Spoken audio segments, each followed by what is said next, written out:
এক ধর্মঘট সৃষ্টি করল এক নতুন গাড়ি এবং তার সঙ্গে গাড়ি বারান্দা। 1827 সালে কলকাতায় পালকি ধর্মঘট হয়েছিল। বেশ কিছুদিন চলেও ছিল এই ধর্মঘট, যার ফলে বাবু এবং সাহেবদের যাতায়াত করতে খুব অসুবিধায় পড়তে হয়েছিল। এই পালকি ধর্মঘটের ফলে ব্রাউন সাহেব 3 দিন ধরে অফিস যেতে পারছিলেন না, যার ফলে তার মাথায় একটা আইডিয়া এসেছিল। তিনি মিস্ত্রি ডেকে পালকির হাতগুলো খুলে তার তলায় 2টো চাকা লাগিয়ে দিলেন আর সামনে লাগিয়ে দিলেন ঘোড়া। কলকাতায় চালু হলো ঘোড়ার গাড়ি। সাধারণ মানুষ এই গাড়িকে বলতো পালকি গাড়ি, আর সাহেবের নাম অনুসারে এই গাড়ির নাম হলো ব্রাউনবেরি গাড়ি। 4-5 বছরের মধ্যেই শহরে ছেয়ে গেল এই ঘোড়ার গাড়ি।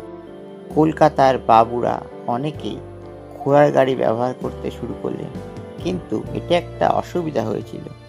পালকি তাদের ঘরের ভেতর পর্যন্ত নিয়ে যেত, কিন্তু এই ঘোড়ার গাড়ির ফলে তাদের বাড়ির সামনেই নামতে হতো। এতে তাদের বাবুত্ব নষ্ট হলো। রাস্তার ধুলো মাটি পাড়িয়ে বাড়ির ভেতরে ঢুকতে হচ্ছিল।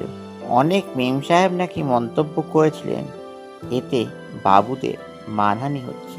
তারা বলতে লাগলো, বাবু এখন রাস্তার বাবু হয়ে গেছে, কি করা যায় এখন?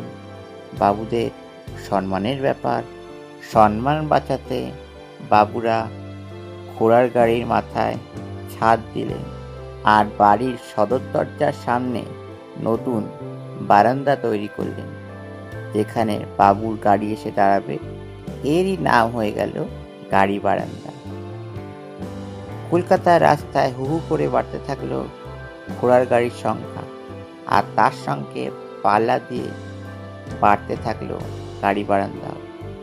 এবার কলকাতা মিউনিসিপ্যালিটি সমস্যায় পড়ল। তাদের রাস্তা চওড়া করতে সমস্যা হচ্ছে এই গাড়ি বারান্দার জন্য। 1870 সালে মিউনিসিপ্যালিটি নতুন আইন পাশ করল এবং এই আইনে বলা ছিল নতুন করে আর কোনো গাড়ি বারান্দা তৈরি করা যাবে না।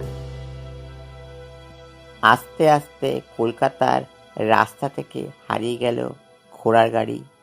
এখন খালি কলকাতার রাস্তায় মোটর গাড়ি আর ইলেকট্রিক গাড়ি দৌড়ে বেড়াচ্ছে। কলকাতাও হারিয়ে ফেলল তার বাবু যুগ এবং হারিয়ে গেল গাড়ি বারান্দার অতীত গৌরব।